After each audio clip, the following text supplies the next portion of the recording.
ಹಾಗೂ ರಂಗಭೂಮಿ ಸಾಂಸ್ಕೃತಿಕವಾದಂಥ ಮನಸ್ಸುಗಳಂಥ ಸನ್ಮಾನ ಶ್ರೀಮತಿ ಕಾಲೇಜಲ್ಲಿ ಕಾರ್ಯಕ್ರಮ ಹಮ್ಮಿಕೊಂಡ ತುಂಬ ಖುಷಿ. ರಂಗ ನಟರಾದಂತಹ ರಂಗಕರ್ಮಿಗಳಾದ ಇಬ್ಬರು ಸಿಕ್ಕರು, ಒಬ್ಬರು ಭಾಳ ಕಾರ್ಯಕ್ರಮಗಳಿಗೆ ಅತ್ಯಂತ ಪ್ರೀತಿಯಿಂದ ಬಂದು ದೇಶಗಳಲ್ಲಿ ಇವತ್ತು ಎಟ್ ಎ ಟೈಮ್ ಕಾರ್ಯಕ್ರಮ ನಡೀತದೆ.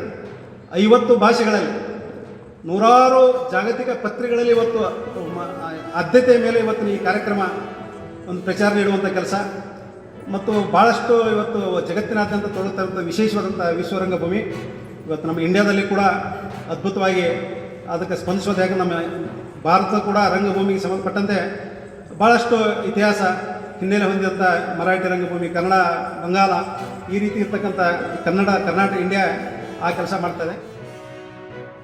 ಪ್ರೇಮಿಗಳಾಗಿರೋದು ಅದರ ಜೊತೆಗೆ ಸಮಾಜದ ಅಂಕುಡೊಂಕುಗಳನ್ನು ರಂಗಭೂಮಿಗೆ ತಿದ್ದುವಂಥ ಶಕ್ತಿ ಅದ, ಸಂಗೀತಕ್ಕೆ ತಿದ್ದುವಂಥ ಶಕ್ತಿ ಅದ. ನೀವು ನೋಡ್ರಿ, ಯುರೋಪ್ನಲ್ಲಿ ಕ್ರಾಂತಿ ಆಯಿತು, ಜಗತ್ತಿನಲ್ಲಿ ದೊಡ್ಡ ದೊಡ್ಡ ಕ್ರಾಂತಿಗಳೆಲ್ಲ ಆದದ್ದು. ಪೇಂಟರ್ಗಳ ಕ್ರಾಂತಿ ಮಾಡಿದರು, ಸಂಗೀತಗಾರರ ಕ್ರಾಂತಿ ಮಾಡಿದರು, ನಾಟಕದವರು ಕ್ರಾಂತಿ ಮಾಡಿದರು. ಯಾವಾಗೋಸ್ಕರ ಕ್ರಾಂತಿ ಅಂದರೆ ಜಗತ್ತು ಹಾದಿ ತಪ್ಪಿದಾಗ ಕಲಾ ಮಾಧ್ಯಮದಿಂದ ನಾವು ಕ್ರಾಂತಿಯನ್ನು ಮಾಡಿ ಜಗತ್ತಿನ ಸರಿಯಾದ ಮಾರ್ಗದೊಳಗೆ ನಡ್ಕೊಳ್ಳುವಂಥ ಸಹಾಯ ಅದು ಆಗುವ ಮಾರ್ಗ ಯಾವುದಪ್ಪ ಅಂತಂದ್ರೆ ಥಿಯೇಟರ್, ರಂಗಭೂಮಿ.